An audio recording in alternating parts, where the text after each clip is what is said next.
വിലായത് Buddha. Director Jayan Nambiar, writers GR Indugopan, Rajesh Pinnadan, cinematographers Arvind Kashyap, Ranadeep, music Jakes Bejoy. Cinema എല്ലാവർക്കും അറിയാവുന്ന പോലെ തന്നെ നമ്മുടെ സച്ചിയേട്ടൻ്റെ ഒരു വലിയൊരു ഡ്രീം പ്രോജക്റ്റ് ആയിരുന്നു.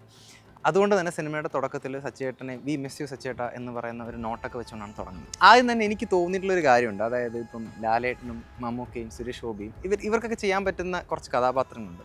അത് പൃഥ്വിരാജിന് ഭയങ്കരമായിട്ട് പുൾ ഓഫ് ചെയ്യാൻ പറ്റുമെന്ന് എനിക്ക് പേഴ്സണലി തോന്നിയിട്ടുണ്ട്. കാരണം ഇത്തരം കഥാപാത്രങ്ങൾ ചെയ്ത് വലിപ്പിക്കാനുള്ള ഒരു പ്രത്യേക മാസ് പരിവേഷവും ഉണ്ട്. അത് പൃഥ്വിരാജിന് നല്ല രീതിയിലുണ്ടെന്ന് എനിക്ക് പേഴ്സണലി തോന്നിയിട്ടുണ്ട്. പക്ഷേ സിനിമയിൽ ഈ കഥാപാത്രത്തോട് അത്രത്തോളം നീതി പുലർത്താതെ പോയത് എനിക്ക് തോന്നുന്നു സിനിമയിലെ സ്ക്രിപ്റ്റ് തന്നെയായിരിക്കും. ഇപ്പോൾ പൃഥ്വിരാജിൻ്റെ ഒരു സ്റ്റാൻഡ് അലോൺ പെർഫോമൻസ് മാത്രം എക്സ്പെക്ട് ചെയ്ത് പോകുന്ന ആളുകളൊന്നും ഒരിക്കലും നിരാശപ്പെടുമെന്ന് എനിക്ക് തോന്നുന്നില്ല. കാരണം അതിനുവേണ്ടിയൊക്കെ ഈ സിനിമ കാണാം തീർച്ചയായിട്ടും. പിന്നെ ഷമ്മി തിലകൻ ചേട്ടൻ ഇതിനകത്ത് ഒരു ഗംഭീര വേഷമാണ് ചെയ്തിട്ടുള്ളത് തീർച്ചയായിട്ടും.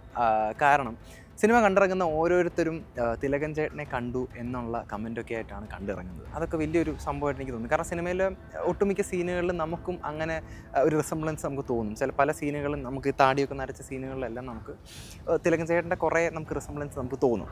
സിനിമയുടെ തുടക്കത്തിൽ തന്നെ ഷമ്മി തിലകൻ ചേട്ടൻ ചെയ്തിട്ടുള്ള ഭാസ്കർ എന്ന കഥാപാത്രം ഭയങ്കര സ്ട്രോങ് ആയിട്ടുള്ള ബോൾഡായിട്ടുള്ള ഒരു പഞ്ചായത്ത് പ്രസിഡൻ്റായിട്ടുള്ളൊരു കഥാപാത്രം. അത് ഭയങ്കര ഒരു നല്ല രീതിയിലാണത് ചിത്രീകരിച്ച് വെച്ചിരിക്കുന്നത്. പക്ഷേ അത്രയും സ്ട്രോങ് ആയിട്ടുള്ളൊരു ക്യാരക്ടർ തളർന്ന് വീഴാനുള്ള കാരണം ഒട്ടും ജസ്റ്റിഫയബിൾ ആയിട്ട് എനിക്ക് തോന്നിയില്ല. അത് ഒട്ടും കൺവിൻസിങ് ആയിട്ടും എനിക്ക് തോന്നുന്നില്ല. അതിൻ്റെ എനിക്ക് തോന്നുന്നു ഇപ്പോൾ ആ ഒരു കാരണമൊക്കെ ഒരു വൺ ലൈനായിട്ട് പറയുവാണെങ്കിൽ എനിക്ക് നമുക്ക് ഭയങ്കര കോമഡി ആയിട്ട് തോന്നും.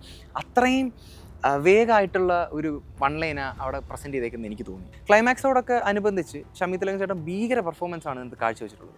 പക്ഷേ ആ അത്രയും എക്സ്റ്റെൻഡിലേക്ക് പോകുന്നൊരു കഥാപാത്രം എന്തുകൊണ്ട് അത്രയും എക്സ്റ്റെൻഡിലേക്ക് പോയി എന്നുള്ളതിനൊരു റീസൺ ഉണ്ടല്ലോ, അത് നമുക്കൊട്ടും കൺവിൻസിങ് ആവുമെന്ന് എനിക്ക് തോന്നുന്നില്ല. അത് ഭയങ്കര കോമഡി ആയിട്ടുള്ള സാധനം പോലെ നമുക്ക് ഫീൽ ചെയ്യും. ചൈതന്യ എന്ന കഥാപാത്രത്തെ അവതരിപ്പിച്ചിട്ടുള്ള പ്രിയംവദ. എനിക്കറിയില്ല ലോകത്ത് ഒരു ഭാര്യ കാണും ഇങ്ങനെ സ്വന്തം ഭർത്താവിനെ കുഴിയിലേക്ക് തള്ളിവിടുന്ന ഒരു ഭാര്യ. ഒരു ഭർത്താവിൻ്റെ മാസ് പരിവേഷവും അദ്ദേഹത്തിനുള്ള ചില ബോൾഡായിട്ട് നിൽക്കുന്ന ഏതൊരു സന്ദർഭത്തിലും ആളുകൾ ഇടിച്ചിടാനൊക്കെ കഴിവുള്ള സംഭവം കാണും. ചിലപ്പോൾ ഭാര്യമാർക്ക് ഒരു പ്രത്യേക ആദരവും ബഹുമാനമൊക്കെ ചിലപ്പോൾ അവരോട് തോന്നും, അല്ലെങ്കിൽ ഒരു പ്രത്യേക പക്ഷേ ഓരോ വള്ളിയിലേക്ക് ഇങ്ങനെ തള്ളി വിടുന്ന ഒരു ഭാര്യ എന്താണെന്നുള്ളത് എനിക്ക് മനസ്സിലായിട്ടില്ല. സിനിമയിലെ പ്രിയംവദയുടെ പെർഫോമൻസ് തീർച്ചയായിട്ടും നല്ല രീതിയിൽ ഗംഭീരമായിട്ട് തന്നെ ചെയ്തിട്ടുണ്ട്. സിനിമയിലെ സ്ക്രിപ്റ്റാണ് എനിക്കൊരു പോരായ്മയായിട്ട് തോന്നിയിട്ടുള്ളത്. കാരണം എന്ന് പറഞ്ഞാൽ അൾട്ടിമേറ്റ്ലി സിനിമയിൽ രണ്ടുപേരും തമ്മിലുള്ളൊരു ഈഗോ ക്ലാഷ് ആണ് പോർട്രേ ചെയ്യുന്നത്.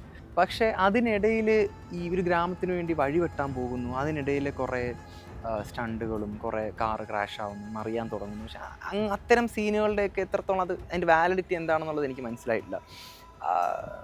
പിന്നെ അതുപോലെ തന്നെ ഇവർ രണ്ടുപേരും കൂടെ നായകനും നായികയും കൂടെ ഈ മലയുടെ മുകളിലൂടെ വണ്ടി ഓടിച്ച് ഒരു വലിയൊരു വാട്ടർഫാളിൻ്റെ അല്ലെങ്കിൽ മലയുടെ മുകളിൽ നിന്ന് വലിയൊരു വാട്ടർഫാളൊക്കെ കൊണ്ട് സ്ഥലത്ത് ചെന്ന് നിൽക്കുന്നു. അപ്പം ആ സീനുകളുടെയൊക്കെ പ്രാധാന്യം എന്താണെന്നുള്ളത് എനിക്ക് മനസ്സിലായില്ല. Music as always Jakes Bijoy എല്ലാ പ്രാവശ്യം ചെയ്യുന്നത് പോലെ തന്നെ ഒരു ഗംഭീര പൊളി ഈ സിനിമയിൽ പൊളിച്ചിട്ടുണ്ട്. പിന്നെ സിനിമാറ്റോഗ്രാഫേഴ്സ് രണ്ടുപേരും അരവിന്ദ് കശ്യപും രണദീപും രണ്ടുപേരും ഗംഭീര പരിപാടിയാണ് ചെയ്തിരിക്കുന്നതിനകത്ത്. നൈറ്റ് ഷോട്ട്സൊക്കെ ഭയങ്കര ബ്യൂട്ടിഫുള്ളിയാണ് ഷൂട്ട് ചെയ്തിരിക്കുന്നത്. അതിൻ്റെ ഈ ജീപ്പ് കൊണ്ടുള്ള കുറേ ചേസ് സീനുകളും കാര്യങ്ങളൊക്കെ ഉണ്ട്. അപ്പോൾ അതൊക്കെ ഭയങ്കര രസകരമായിട്ട് ഇവർക്ക് ക്യാപ്ചർ ചെയ്യാനായിട്ട് പറ്റിയിട്ടുണ്ട്. അത് സിനിമയിൽ എനിക്കൊന്ന് തിയേറ്ററിൽ നിന്ന് കാണുമ്പോൾ തന്നെ അതിൻ്റെ ബ്യൂട്ടി നമുക്ക് കൃത്യമായിട്ട് മനസ്സിലാക്കാൻ സാധിക്കും. പിന്നെ എൻ്റെ ഒരു പേഴ്സണൽ ഒപ്പീനിയനാണ്, വിലായത് ബുദ്ധ മൊത്തത്തിൽ അങ്ങനെ ഭയങ്കര ഗംഭീര സിനിമയാണ്, ഗംഭീര പ്ലോട്ടാണെന്നൊന്നും എനിക്ക് തോന്നിയിട്ടില്ല.